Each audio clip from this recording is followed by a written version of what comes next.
Bem-vindo, bem-vinda, amigo e amiga do podcast Meio Campo. Hoje é dia 8 de dezembro de 2025. Eu me chamo Leandro e a mim, estou ao lado do Leandro Stein, meu xará, Felipe Lobo, Bruno Bonsante.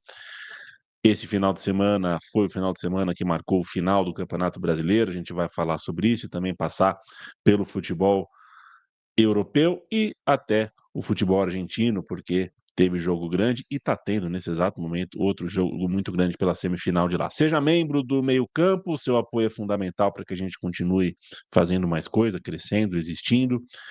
Você se torna membro do Meio Campo aqui pelo YouTube e se você ouve via podcast, clica no link da descrição do episódio que vai ter ali o endereço, né, para você se tornar membro. Para a gente que pratica comunicação independente há tantos anos, isso vale muito. A newsletter é a mesma coisa. Nossa newsletter chega toda sexta e toda terça. Uma delas, as de terça-feira, é só para assinantes. Então, considere se tornar um assinante. O campeonato acabou, 38 longas rodadas. O Ceará não esteve na zona de rebaixamento em nenhuma delas, mas quando você enfrenta nas últimas 4 rodadas justamente os 4 melhores times do campeonato, você corre um risco grande. O Ceará correu esse risco, digamos que a tabela não foi bacana com o Ceará, não foi bacana com o futebol cearense, porque o Fortaleza também caiu, só que o Fortaleza fez o contrário, né, Felipe Lobo? Um abraço para você. O Fortaleza reagiu nas últimas rodadas, no máximo que deu, não adiantou. E o Ceará não reagiu porque enfrentou adversários muito fortes, perdeu fôlego na reta final. O futebol cearense sai da primeira divisão, um campeonato que já tinha o Flamengo como campeão, já no Catar, já de olho no Mundial de Clubes, assunto que vai ser o nosso preferido, provavelmente, na próxima sexta-feira, na próxima edição do Meio Campo. Salve a mim, Bonsa, está em todos os nossos amigos, amigas presentes aqui e nos nossos tocadores aí pelo mundo.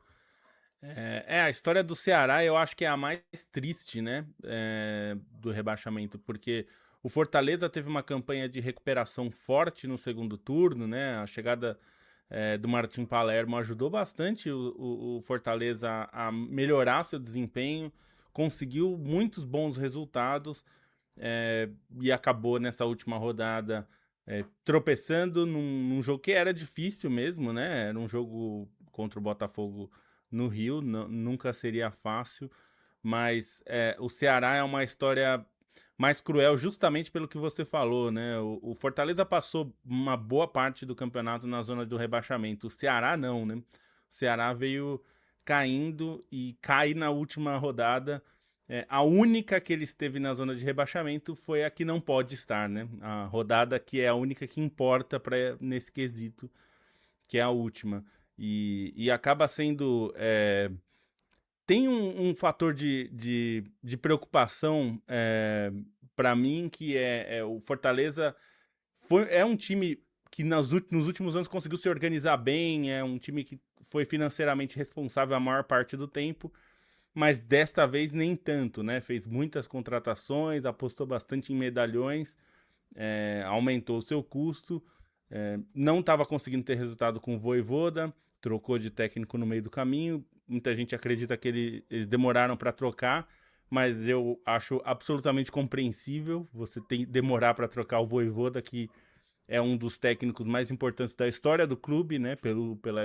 Por tudo que ele construiu por lá. Não é uma demissão que você faz de forma fácil, né? Então é normal que você tenha demorado demais para demitir, e a chegada do Martin Palermo melhorou. E acho que o Léo Condé no Ceará é um caso que eu espero mesmo que eles mantenham o Léo Condé, porque eu acho que tem muitos fatores ali. Tem problemas, tem erros, mas também tem muito um pouco de azar também do time. E é claro que ninguém cai só por azar, mas acho que tem muita coisa ali que vale investigar. E, inclusive, um fator que a gente vai acabar discutindo ao longo dos próximos tempos, né? Que é a do fair play financeiro, né? A gente viu muitos times ao longo desse ano.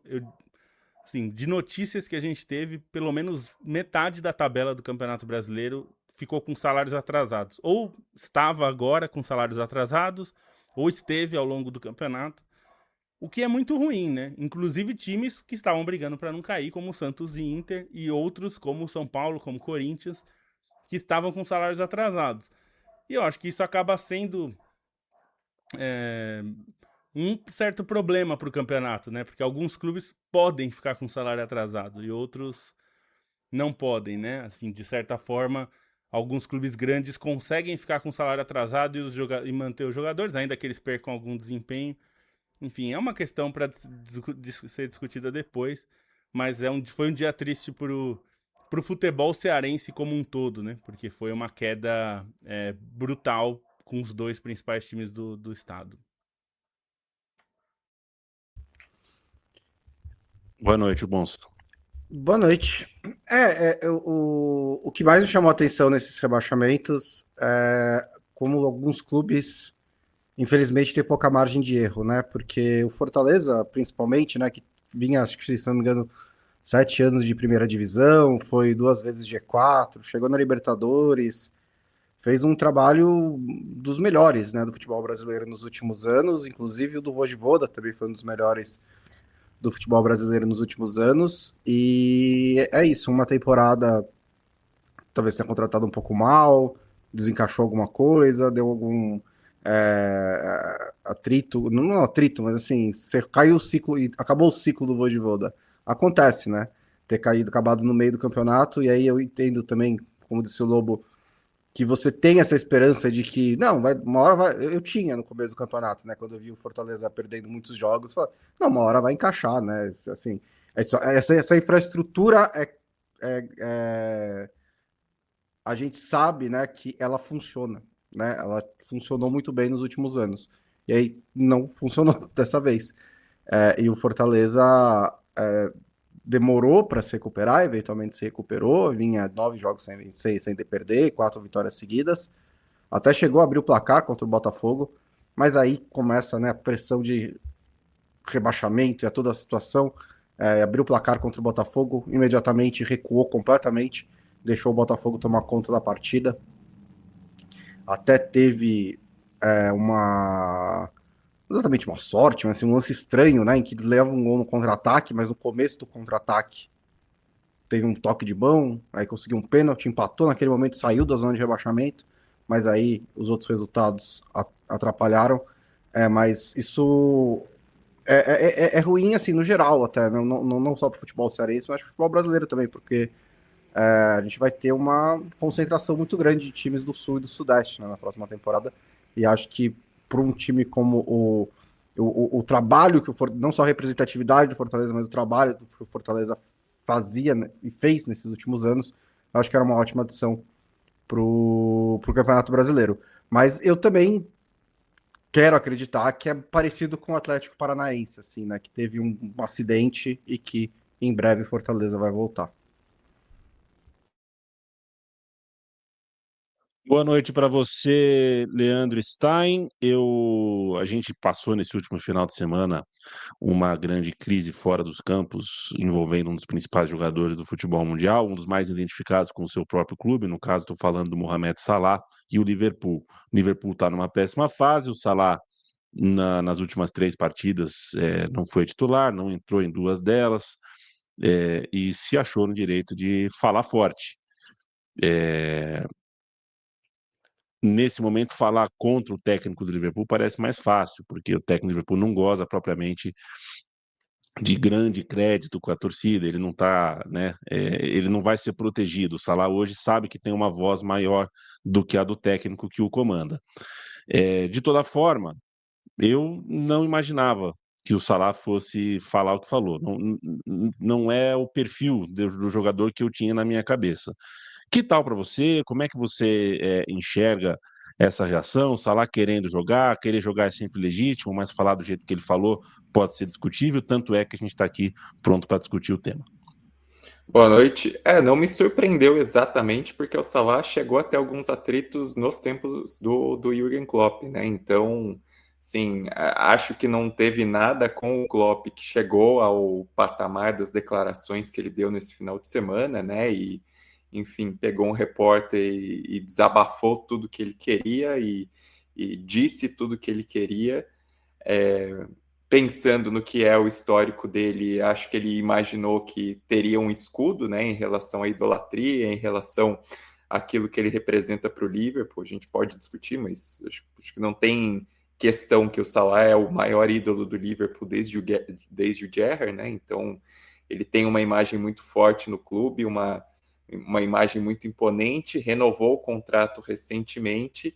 E para mim, assim, olhando de uma maneira geral, só expõe como essa crise atual do Liverpool ela vai muito além justamente do papel do técnico, né? Porque, obviamente, pelos maus resultados do Liverpool, pelas sequências que o time teve, tem questões ali de encaixe do time, tem a questão das contratações, de mudança em relação à formação que vinha na temporada passada, dos problemas também de jogadores importantes que saíram e o time não soube se recompor, mas você consegue perceber ali crise técnica de vários e vários jogadores, e o Salah é indiscutível que ele também está em crise técnica, né? Desde a temporada passada ele já teve momentos ruins, em outras temporadas também ele chegou a fazer um primeiro semestre muito bom, um segundo ruim, vice-versa, enfim, o Salah oscilou em outros momentos do Liverpool, vários jogadores compartilham disso, e tem uma questão de ambiente ali que não está muito clara, né? A própria questão do Diogo Jota, que tantas vezes é discutida, que é a perda de um companheiro e a maneira como esse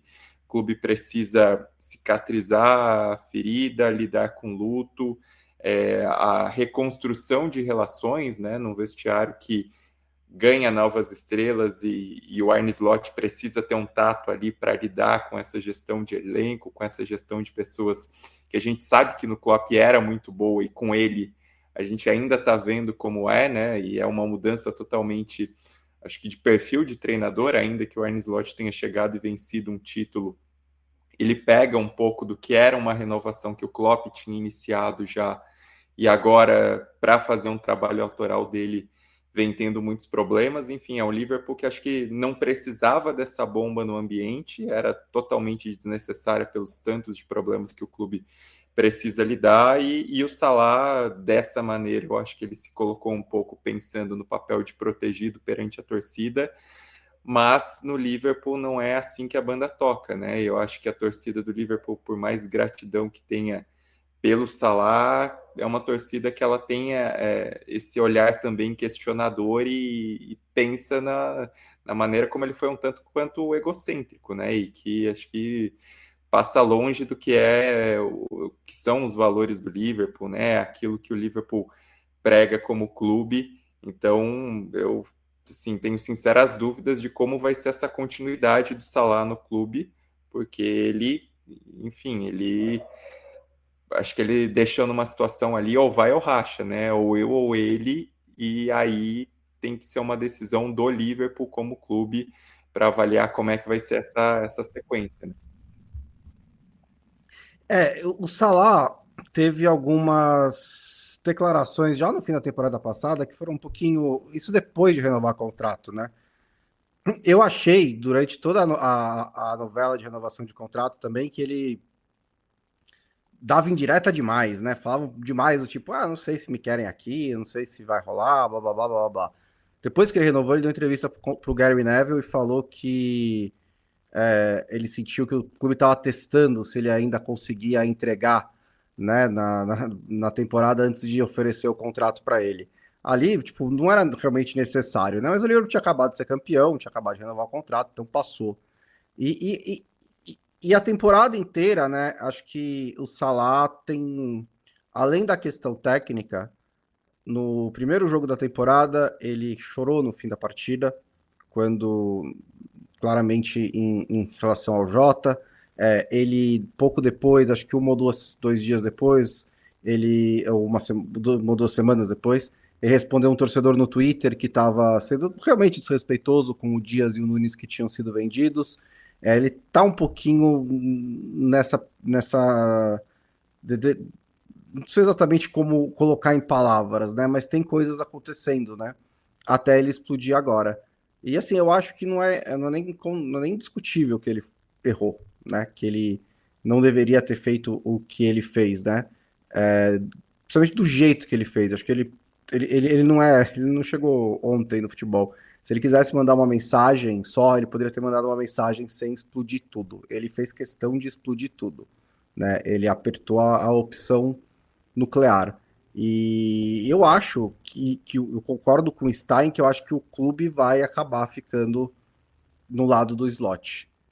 Eu não tenho certeza se essa era a decisão que eu tomaria, se chegasse a um ponto em que é irreconciliável mesmo Salah ou slot, né? Eu entendo a parte racional da coisa, entendo a parte de nenhum jogador é maior que o clube, mas eu tenho um ponto fraco em relação a ídolos. Eu não gostaria de. Não acho que a passagem do Salah pelo Liverpool deveria acabar desse jeito. Eu acho até que um exemplo que eu tinha pensado era a saída do próprio Gerrard, né? Que chegou a ter problemas com o Brendan Rodgers, mas o Brendan Rodgers não colocou o Gerrard para jogar no fim da temporada. Ele acabou decidindo que era hora de sair do Liverpool, foi para os Estados Unidos, né? E aí, alguns meses depois, o Rodgers foi demitido, e aí não tinha nem Rodgers e nem Gerrard. Eu acho que tem um patamar de jogador que exige um pouquinho de cuidado, e acho que com certeza o Salah chegou nisso. Acho que não só maior ídolo pós-Gerrard, mas qualquer lista de 10 maiores ídolos do Liverpool, o Salah tá nela. Provavelmente lista de 5 maiores ídolos, o Salah também tá nela. E acho que não tem exatamente, tipo... acho que ele merecia ter... Acho que não é absurdo colocar ele no banco, tem razões táticas. Acho até que meio que funcionou a ideia que o Slot tinha de deixar o time um pouquinho mais compacto, com o Szoboszlai pela direita. Os resultados não foram bons, mas acho que o Liverpool parou de sofrer tanto. Mas também não é que os resultados realmente melhoraram, né? Empatou 2 jogos, tá alguns dos problemas iguais. Então, acho que ele tá fora do jogo contra a Inter agora, nessa terça-feira. Vai ter mais um jogo contra o Brighton antes da Copa Africana de Nações. E aí, o futuro dele vai ser resolvido em janeiro. Mas eu tenho a sensação de que, no fim, o clube vai acabar, se for irreconciliável, ficando no lado do slot. Mas teve outras coisas também, né? Na Premier League, nessa rodada, nessa 15ª rodada, inclusive a derrota do líder Arsenal para o Aston Villa. Só que ao mesmo tempo o Chelsea também não venceu, né? O Chelsea que se colocou aí algumas rodadas atrás como perseguidor do Arsenal, e desde então são 3 jogos sem vencer, e ainda então o segundo colocado agora é de novo o Manchester City, e agora o Manchester City está só a 2 pontos do Arsenal. E a briga parece ter realmente aberto, né, gente? Tá. O Arsenal, um tropeço raro, né? Desse Arsenal do Arteta diante do Aston Villa. É curioso que o Chelsea também tenha tropeçado na mesma rodada, uma rodada que tinha a chance de dar uma aproximada. E aí o Manchester City volta a ficar aquela sombra que a gente se acostumou a ver ao longo dos últimos anos. Mas acho que é até natural que aconteça. Uma hora ia tropeçar. É raro um time passar a temporada inteira invicto. A gente sabe porque o próprio Arsenal foi o último que conseguiu isso. E já tinha perdido, né, uma vez. E acho que é parte do jogo. É claro que o Arsenal... as coisas estavam dando muito certo, inclusive as coisas que estavam dando errado, né? O time continua sem ter um centroavante, porque o Merino tá se jogando improvisado. Muitas vezes funcionou, uma hora não vai funcionar, porque não é o ideal, né? Essa é uma situação de emergência, e ele ainda não conseguiu, dessa vez ele não conseguiu. O Gyökeres já tá de volta, entrou no segundo tempo, mas a gente vai precisar ver um pouco mais de como o Arsenal reage. Não acho que está ameaçado, não parece um viés de queda do Arsenal, até acho que é normal, porque foi um time melhor até, acho que jogou bem no jogo, dentro do que podia, acabou perdendo. Mas foi uma rodada que acabou mexendo bastante, principalmente que teve o Manchester United também, né, que parece que resolveu jogar futebol agora, né, tava divorciado desse esporte, né. E agora parece que encontrou ali um jeito de voltar a jogar futebol. Venceu hoje o Wolverhampton por 4-1. Não que seja um grande adversário, porque o Wolverhampton dessa temporada, cá entre nós, é um Wolverhampton muito fraco, mas considerando que é um time que precisava de vitórias e de consistência, consegue uma vitória aí que é importante. Como a gente já falou, né, Bonsa? O Rubem Amorim empata uma, vence uma, perde uma. Não engata 3 derrotas seguidas, né? O Arsenal teve, assim, 2 vitórias nas últimas 5 rodadas. E acho que vale destacar também o Aston Villa, né? Assim, o Aston Villa subiu para o 3º lugar voando, né? 9 vitórias nas últimas 10 rodadas. Tá em 3º lugar, só a 3 pontos do líder agora, tá logo atrás do Manchester City. Parece que o Unai Emery tá aí de novo aprontando das suas. O Aston Villa... Não, eu ia falar do Aston Villa também. O Aston Villa, acho que uma coisa que vale destacar é a capacidade do time titular, né? Porque é uma equipe titular que, ok, não está no nível do famoso Big Six, mas tem muita gente boa de bola, muita gente interessante. Morgan Rogers, McGinn, Ollie Watkins, Dibu Martinez, enfim, é uma base titular muito boa, até pensando, né, que foi moldada para a temporada passada de Champions League. Por conta da Champions League, o Aston Villa também ganhou alguns reforços pontuais que dão qualidade para o banco de reservas, né? Você pensar que tem um Malen como carta na manga no banco de reservas é algo muito interessante. O próprio Sancho, né? É outra opção também do Aston Villa. Isso acaba qualificando o time e demonstrando, né, como o início ruim do Aston Villa era totalmente atípico, e essa guinada, ainda que fuja um pouco dos padrões, mostra um pouco mais do potencial que é, de fato, de estar ali na briga por, pelo menos, vaga na Champions League. Vamos ver o quanto esse time consegue sustentar, né, mas já deu uma desgarradinha ali em relação ao pelotão médio, que é esse grupo enorme aí que a gente pode considerar do Crystal Palace em quarto com 26 pontos. Até o Brentford em 14º com 19, tá todo mundo ali muito pertinho, né? Muito juntinho. Dos outros resultados, acho que vale dar um destaque também. Outro time que está em viés de alta é o Everton, né? O Everton fez 3-0 no Nottingham Forest, era um jogo mais acessível, pensando a fase ruim do Nottingham Forest, mas eu acho que uma característica do Everton nessa temporada também é a recuperação de jogadores que, para quem não se dava tanto, e os caras estão reencontrando, né, o momento na carreira, caras que passaram por outros clubes de mais peso e não conseguiram render. O Grealish é o exemplo claro, mas o próprio Dewsbury Hall, que foi um dos destaques do time, né, surgiu muito bem no Leicester, não foi bem aproveitado no Chelsea, tem rendido bem no Everton, e também o David Moyes tem aproveitado bem alguns jogadores, né? O Ndiaye faz uma temporada muito boa, o Barry acho que foi uma contratação bastante interessante, então é um Everton com recursos. E eu acho que também um destaquezinho para o Newcastle, que é desses times que vinham fazendo o campeonato abaixo e nas últimas rodadas tem rendido mais, né? São 3 vitórias e um empate nas últimas 4 rodadas. Dessa vez ganhou do Burnley, que também era um resultado esperado, mas com direito a um gol fantástico, né? Do Bruno Guimarães, um gol olímpico, que muitas vezes, se a gente pode considerar que gol olímpico, assim, eu diria que em 70% das vezes é falha do goleiro, dessa vez eu acho que foi dos outros 30%. Foi muito mais mérito do Bruno Guimarães numa batida fechada, ajudando o Newcastle a, se ainda está longe, né, ainda está na 12ª colocação, são 22 pontos a só 4 do Crystal Palace, então essa tabela muito aglutinada da Premier League, com muitos times condensados ali na parte central, permite que essas sequências positivas deem um respiro, e o Aston Villa, tendo essa sequência de vitórias, é um grande exemplo. Eu acho que até o próprio Manchester City dá para colocar assim, né? Uma vitória muito boa sobre o Sunderland, e aí o Sherk é um cara que acho que vale falar dele, né? Porque foi uma contratação que parecia de fato muito boa, pelo talento que ele demonstrava, pela habilidade que ele demonstrava no Lyon.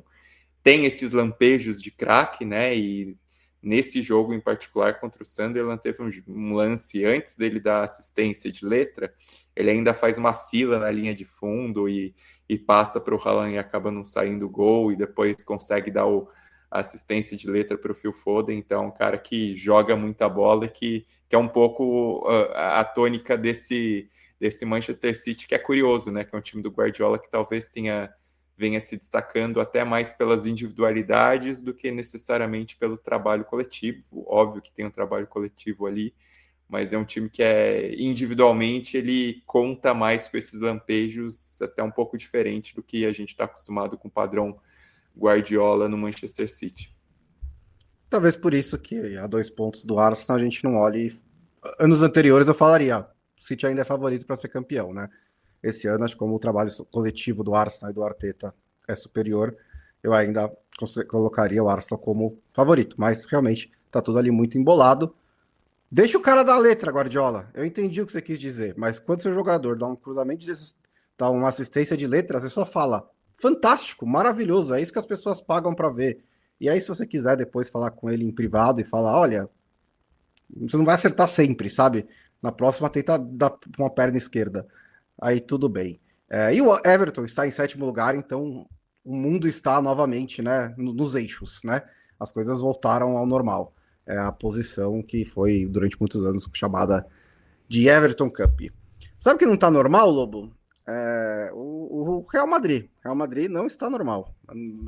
São já 2 vitórias só nos últimos 7 jogos do Real Madrid.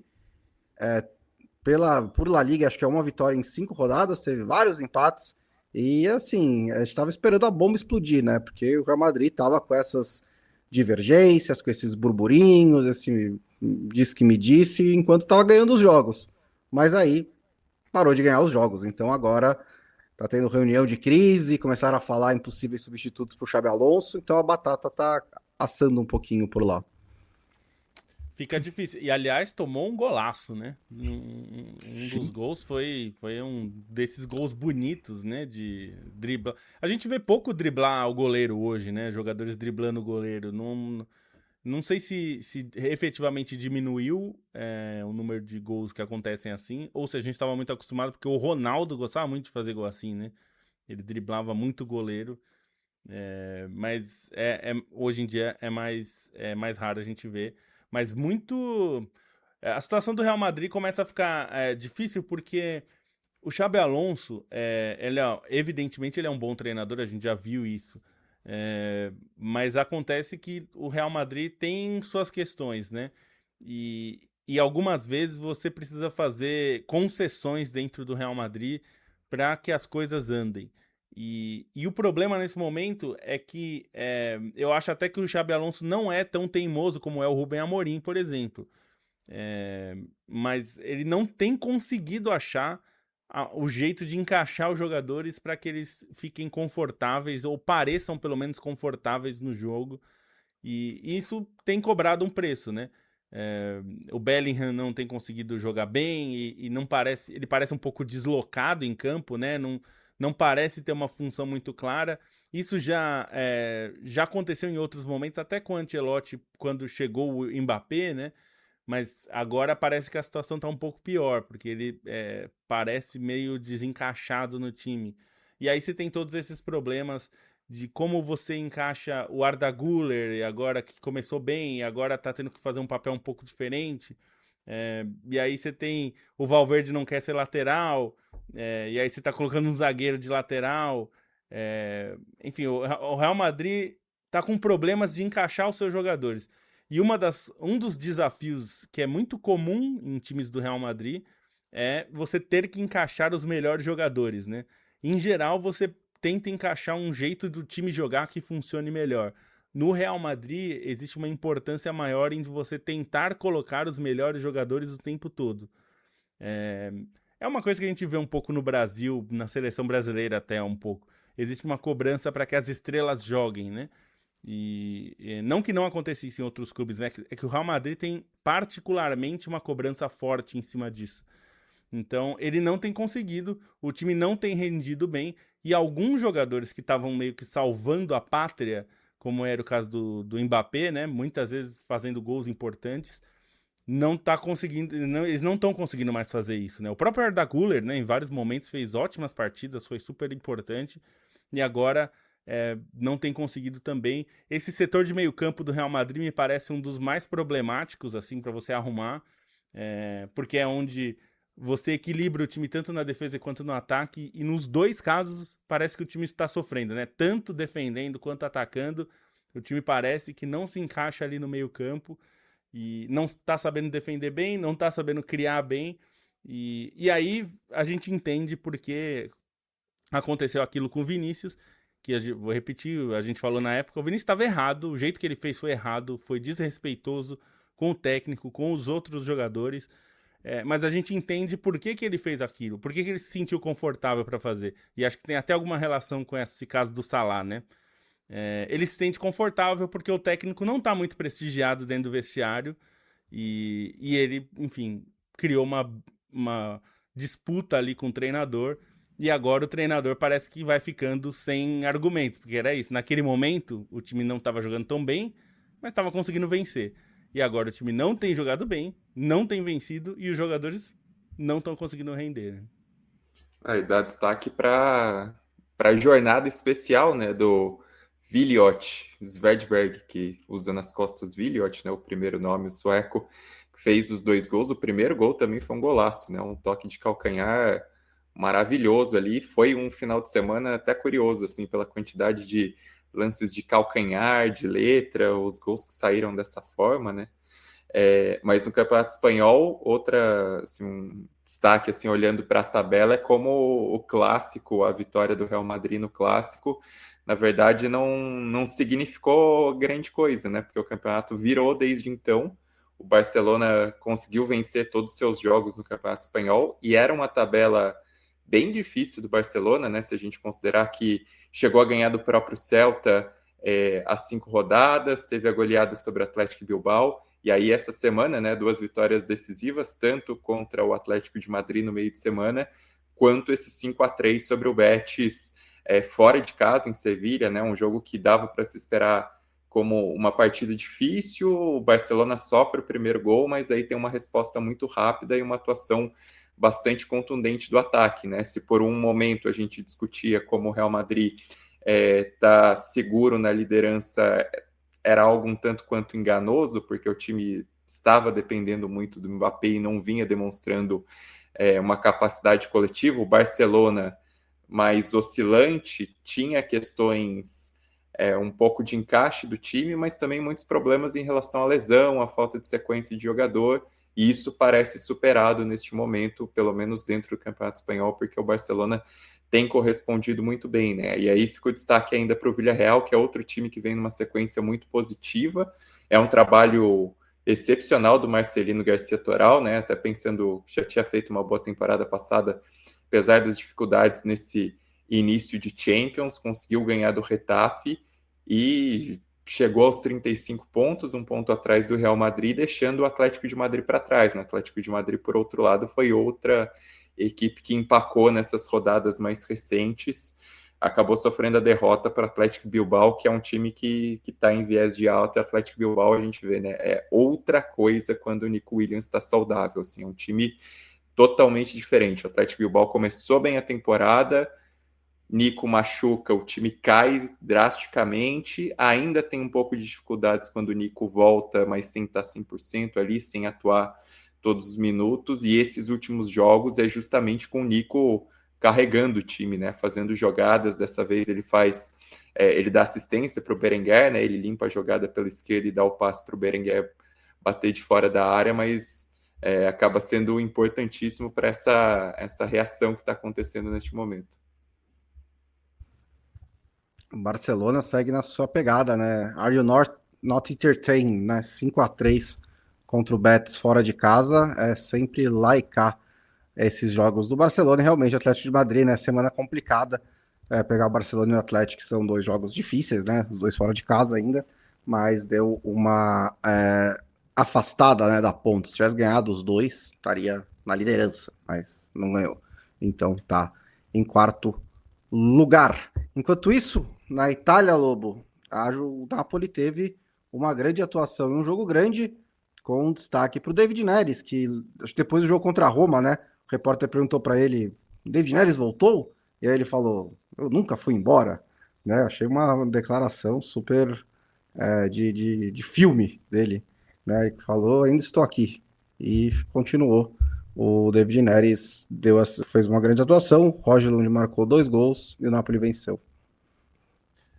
O Napoli tem... O Conte achou um esquema que ele consegue ficar bem confortável, né? Com 3 zagueiros ali, usando bons jogadores que ele tem na zaga, mas agora conseguindo equilibrar o time com esses pontas, né? Porque ele, no começo da trajetória dele no Napoli na última temporada, ele falava que não queria usar o esquema que ele tradicionalmente usava de 3-5-2, porque tinha pontas muito bons, e eu acho que ele conseguiu adaptar para pegar o melhor dos dois mundos, né? Você ter jogadores...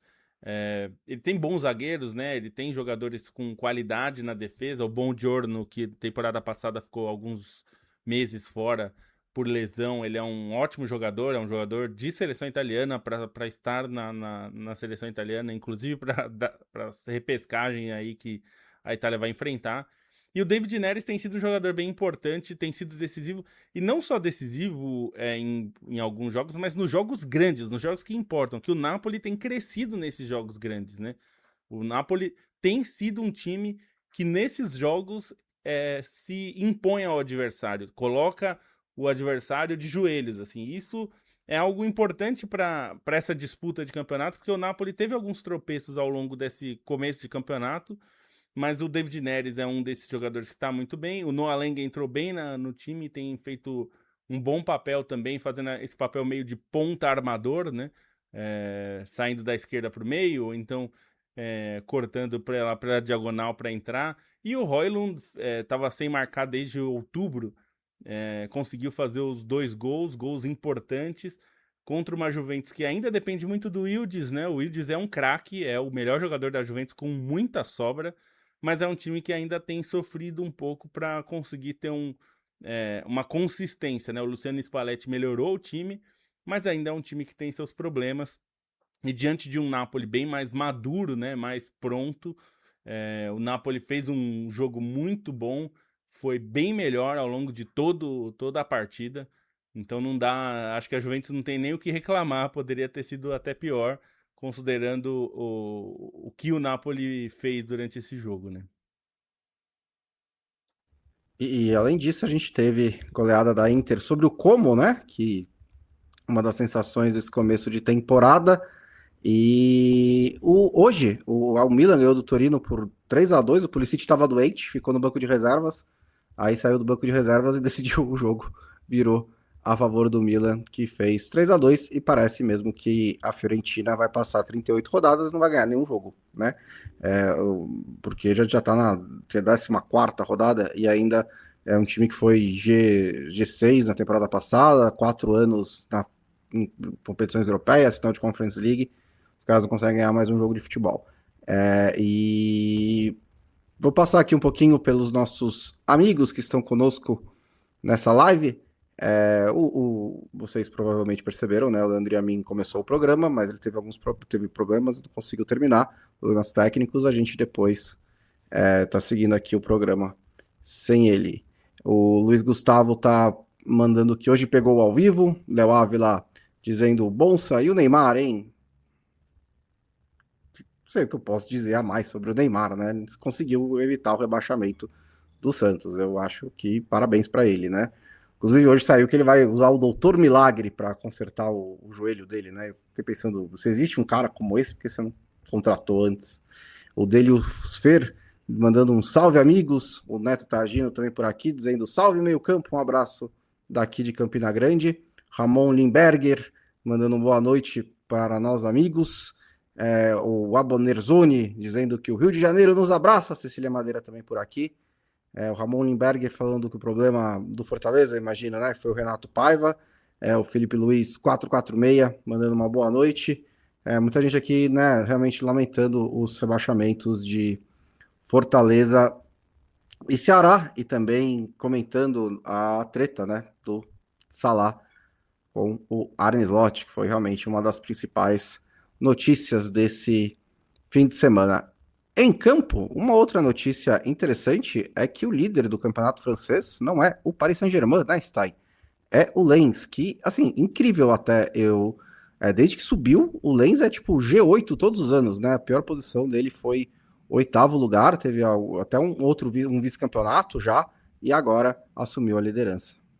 É um clube que ele não é exatamente grande, mas ele é um clube muito tradicional na região e tem uma torcida muito fanática, né? Assim, especialmente no período ali em que ficou na segunda divisão, era um clube que tinha assim, um ambiente espetacular no estádio, mesmo vivendo ali uma sequência longe da elite. O Lan, ele teve um momento especial, sobretudo ali na virada do século, né? E ele é o campeão francês, o único título dele acontece justamente em 98, no ano que a França recebe a Copa do Mundo, então tinha toda essa visibilidade. Depois ele chega a fazer uma grande campanha em 2001, 2002, né, quando ele é vice-campeão, mas numa disputa muito apertada com o Lyon, e era uma equipe que tinha jogadores importantes até na seleção de Senegal, né, o Diouf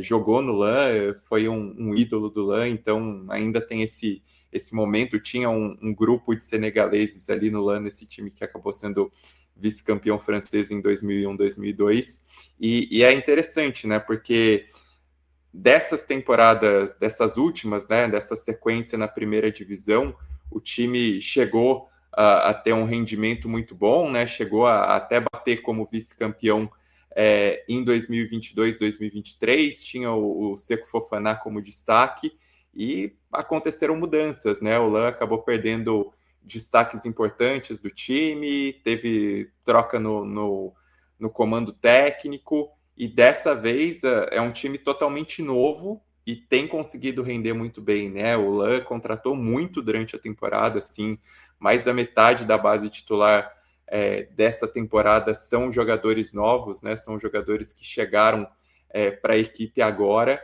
O grande destaque é o Thauvin, né? Que é um cara que conquistou a Copa do Mundo, que acho que até a carreira dele às vezes não faz jus à capacidade, porque chegou a passar pelo México, estava na Udinese, enfim, mas é um cara muito talentoso e está liderando, né? Foi até curioso, durante a pré-temporada, o LAN, os jogadores anunciados como reforços, eles sempre vinham em videozinhos no estilo Simpsons, né, para fazer esse anúncio, e acabou se encaixando muito bem o time, acabou dando muito certo esse caminhão de contratações. O técnico Pierre Sage também chegou nessa temporada, né? Teve uma passagem recente pelo Lyon em que não contou muito com a paciência de John Textor, e, enfim, nada de novo sob o sol, mas é uma equipe que tem correspondido muito bem, e com o PSG sem render tanto, né? Com o PSG um pouquinho mais oscilante, lidando com as lesões, lidando, acho que, com o cansaço também da temporada passada, sobrecarga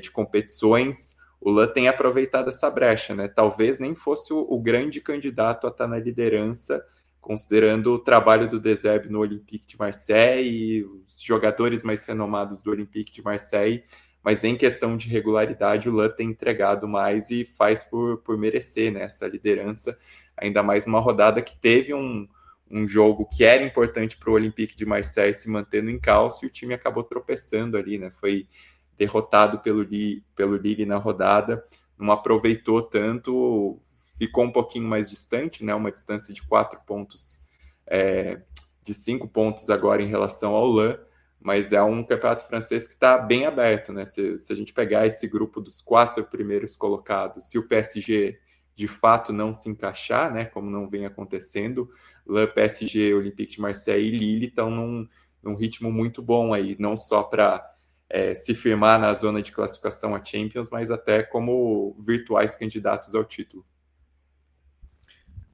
Aconteceu 2 vezes já, né? Assim, a gente fala muito da Bundesliga, mas na França é pior, né? A diferença, a distância é pior do que na Bundesliga. E o PSG conseguiu perder 2 vezes, né? Nessa época os títulos, né, para o Mônaco e para o Lille. Pode ser, não é muito cedo para dizer que vai acontecer de novo, né, mas já aconteceu. Também a diferença é só de um ponto. Acho que tem uma questão muito clara física no PSG, né, você vê vários jogos, inclusive de Champions League, que eles vão, você olha para o banco de reservas e fala, tá, quem são essas pessoas que estão aqui na reserva do PSG? Então pode ser que ainda que não seja suficiente, mas até agora, grande campanha do Lens, que eu sempre falo Lens, né? Acho que provavelmente está pronunciando corretamente, mas aí também eu penso sempre no Philippe Lahm, né? Você fala, o Lahm comprou, o que o Lahm está fazendo aqui? Né? Porque ele está pronunciando de um jeito provavelmente mais correto do que eu. O Felipe Lobo, vamos sair um pouquinho da Europa, vamos para os Estados Unidos da América, onde teve campeão da Major League Soccer. Esse sim, campeão dos Estados Unidos, campeão da Major League Soccer.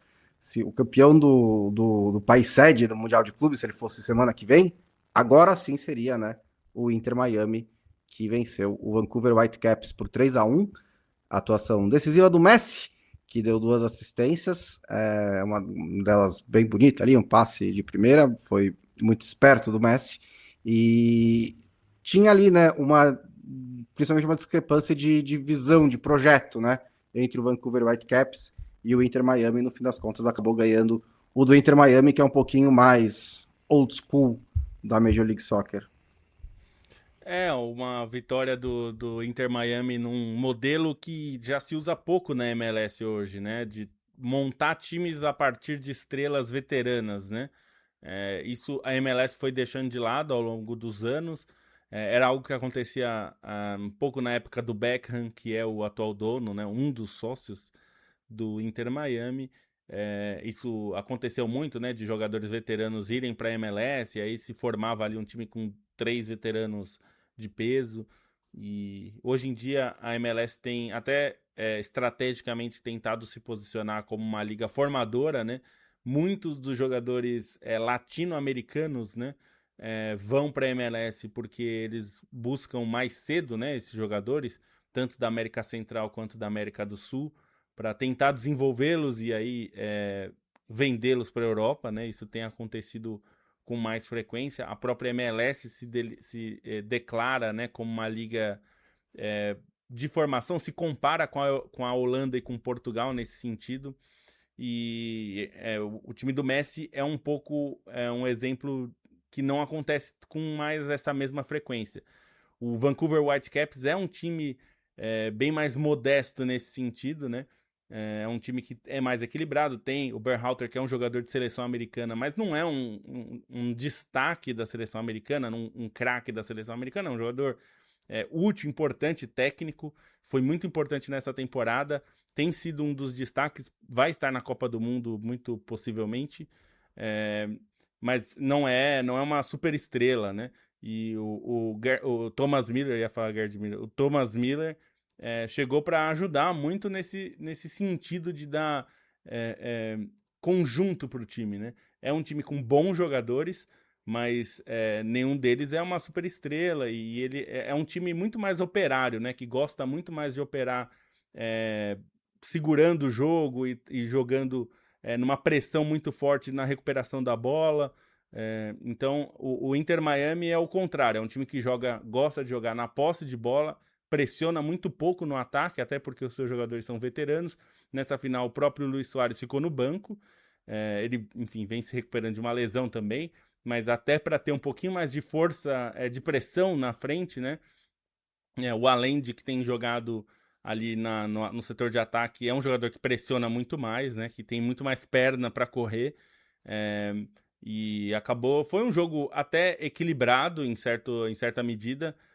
O Messi acabou desequilibrando num momento que o Whitecaps até estava melhor, tinha empatado o jogo, colocou uma bola na trave, e aí depois a gente viu o Messi aproveitando uma falha, né? Uma falha que até dá dó do jogador, né? Do Vancouver Whitecaps, que ele perde a bola, ele bobeia com a bola na frente do Messi, né?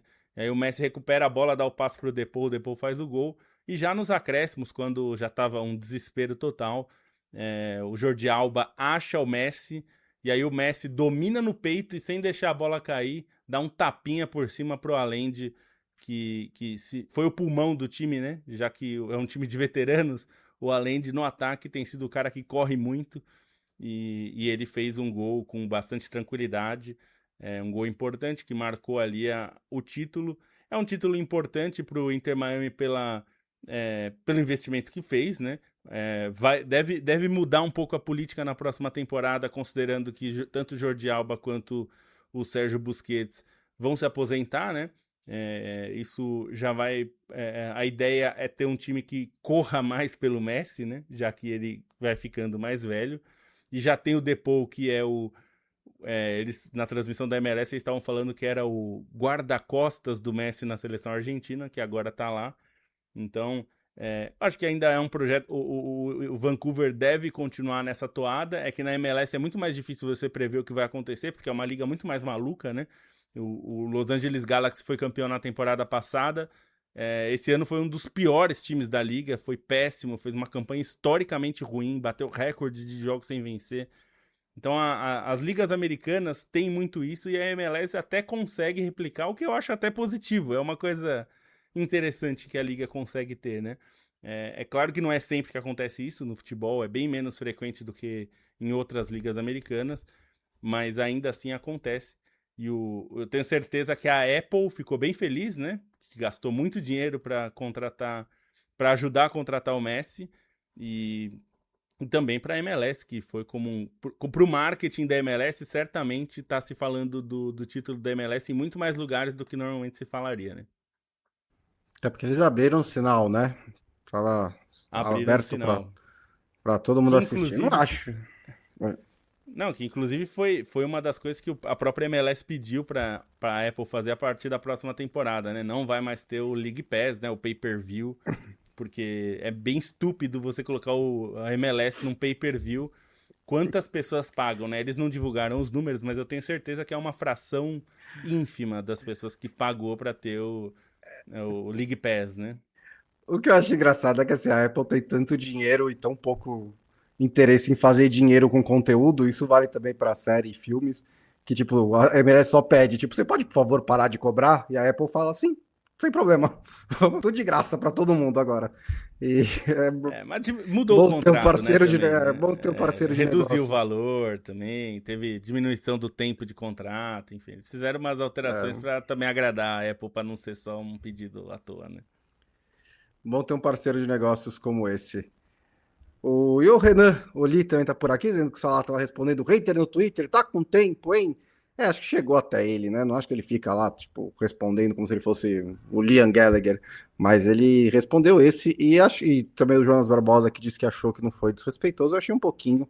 Acho que os caras tinham acabado realmente de ser campeões e não precisava. O Ramon Limberger diz que o Wolverhampton é horrível e realmente parece bastante horrível. Marco Túlio também por aqui, Nico Rodrigues, Pedro Ivo, Diego Emanuel.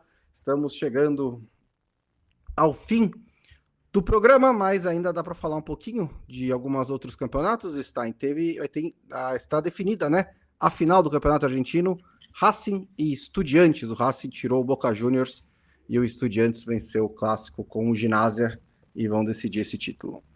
É uma final que, para o flamenguista, acaba sendo entre dois times conhecidos, né? Acho que qualifica também um pouco a própria campanha do Flamengo na Libertadores, pensando a capacidade do Racing e do Estudiantes, né? O Racing, numa temporada de altos e baixos, é um time competitivo, mas não necessariamente com futebol mais vistoso. Estudiantes com grandes figuras, né? Com investimento alto em contratação. Estudiantes, acho que tem um mérito, que é a classificação contra o Rosário Central, né, que pintava como grande favorito nesse clausura e teve toda a questão da polêmica, né, do Pacílio de Costas e a punição da AFA, e essa classificação tem muito peso, né, contra o Ginásia, que tudo bem que é um rival que está muito abaixo historicamente do Estudiantes, mas é o Estudiantes reafirmando essa paternidade sobre o Ginásia, né, nesse clássico, com essa classificação. O Ginásia que, enfim, ainda persegue, né, o seu primeiro título de campeonato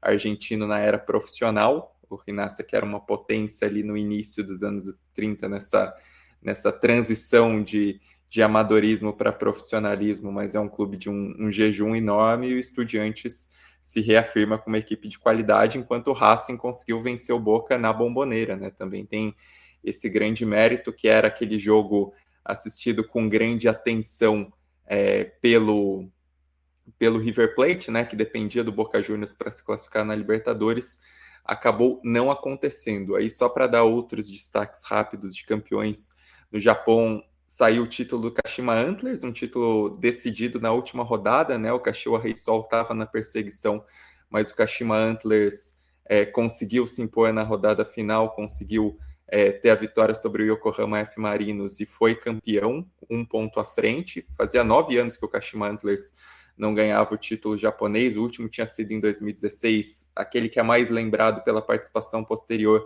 do Kashima no Mundial de Clubes, né, que foi tão bem, que deu calor no Real Madrid na decisão, mas o Kashima tinha todo esse ato. Para manter a tradição do Kashima, um brasileiro foi um dos grandes heróis da conquista, o Léo Ceará, né, foi decisivo na final e também foi o artilheiro, ele que já tinha sido campeão quando tinha passado antes pelo Yokohama F. Marinos, e dessa vez fez 21 gols na campanha, né? Foi muitíssimo importante para esse título do Kashima Antlers. E a presença do Zico, né? O Zico participou ali das rodadas finais, ele foi para o Japão acompanhar o time, levar um pouco dessa experiência, e foi uma cena muito bonita, né? Porque ele deu a volta olímpica com a torcida gritando o nome dele, e aí os próprios jogadores começam a chamá-lo para pegar e levantar a salva de prata da Bundesliga, né? Foi uma da J-League, né? Uma salva de prata que é igualzinha à da Bundesliga, e aí o Zico levanta, foi um momento muito bonito. É um destaque também para o campeonato equatoriano, que saiu campeão, sim, nada de muito novo em relação ao que a gente já viu nesses últimos anos, né? O título do Independente Del Valle não ganhava desde 2021, é verdade, é o segundo título, mas é um clube que tem muita força, que tem uma capacidade enorme que a gente está acostumado a ver nas competições sul-americanas, até em relação à formação de jogadores. Eu achei curioso como esse time do Independente Del Valle, ele até tem alguns medalhões ali mais frequentes, né? O Sornosa está no time, tem o Casares também está no elenco, então tem essas outras alternativas, e até achei curioso a opção do técnico, né? O Javier Rabanal, que é o técnico atual do Independente Del Valle, é um espanhol de 46 anos, né? Mais uma dessas apostas do Independente Del Valle, e é um treinador que ele era assistente do Ruud van Nistelrooy, como treinador na Holanda, né? Ele era assistente na época do PSV, e aí começou a trabalhar primeiro nas categorias de base do Independente Del Valle, e depois acaba conquistando esse título, né? Promovido ao time principal e conquista esse título. Para dar um destaquezinho, só para a gente não dizer que a gente não falou, porque muita gente comentou deixou nos comentários, né? O clássico, que foi o grande jogo da rodada na Bundesliga, o Clássico do Norte, entre Hamburgo e Werder Bremen, um 3-2 cheio de viradas. Eu tinha falado dos gols bonitos de calcanhar, foi um dos jogos que teve um gol de calcanhar do Hamburgo, né? O Hamburgo sai atrás, vira, toma um empate, aí no final marca o gol, um gol do Poulsen, que é um cara muito identificado com o RB Leipzig, que foi nessa temporada para o Hamburgo, lida com lesões há muito tempo e acaba fazendo esse primeiro gol dele pelo clube. É muito importante, uma campanha, eu avalio como positiva do Hamburgo, né? Porque o time tem rendido bem, considerando todo o calvário que foram as últimas participações na segunda divisão, e por enquanto está numa posição ali de meio inferior da tabela, até um pouquinho confortável em relação à disputa contra o rebaixamento. Acho que o Hamburgo tem gás para se manter na primeira divisão. E um destaque também para um recorde histórico que foi quebrado nessa rodada, porque desde abril de 2017, o Estrela Vermelha não perdia jogos em casa no Maracanã pelo campeonato sérvio. Então eram 159 partidas seguidas de invencibilidade, virou o recorde histórico nas ligas europeias, né? São só jogos pelo campeonato sérvio, conseguiu superar o Real Madrid do Di Stéfano e do Puskás, né, que na virada dos anos 50 para os anos 60 chegou a ficar 128 jogos sem perder em casa pelo Campeonato Espanhol.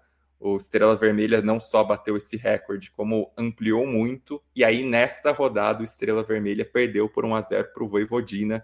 Então, mais de 8 anos sem perder em casa, é um resultado que não só quebrou esse recorde, encerrou esse recorde do Estrela Vermelha, como também deu a liderança para o Partizan, né? E o Partizan, que por muito tempo chegou a ser hegemônico ali no Campeonato Sérvio, nos últimos anos se acostumou a apanhar para o Estrela Vermelha também, com um time, né? 8 anos sem perder em casa, enfim, mas uma marca bastante expressiva que se encerra na história do futebol europeu. De repente, né? Assim, imagino quantas vezes você tava quase ali. Inclusive, teve na NBA recentemente, né? O LeBron tava tipo a 1.300 jogos sem fazer, quase 1.300, 1.297, fazendo 10 pontos pelo menos. Era até mais, era desde 2007 que ele não tinha um jogo com menos de 10 pontos. E também, de repente, numa noite, isso acabou. Parabéns para o Estrela Vermelha por toda essa invencibilidade no Maracanã. E obrigado, Maracanã, né? E obrigado ao Leandro Stein, ao Felipe Lobo e a todo mundo que acompanhou essa edição do podcast Meio Campo nesta segunda-feira. Lembrando para vocês que é muito importante o apoio de vocês, seja por meio do canal, do Clube de Membros do canal, nosso canal no YouTube, seja ouvindo, dando like, compartilhando, contando para os amigos.